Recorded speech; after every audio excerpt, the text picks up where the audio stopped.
Hello বন্ধুরা, কেমন আছো তোমরা সবাই? আমি জানি তোমরা সকলে খুব ভালো আছো।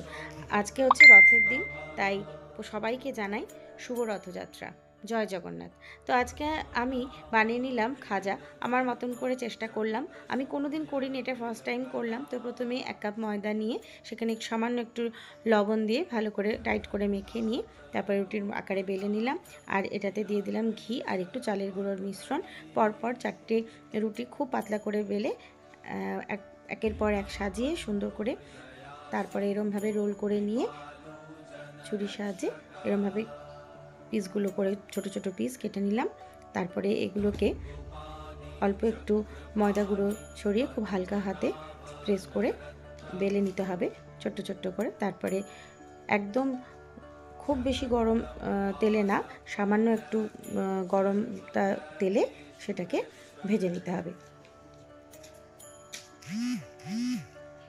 সুন্দর করে ভাজা হয়ে গেলে একটু চিটচিটা রসে ফেলে দিলেই তৈরি হয়ে গেল খাজা।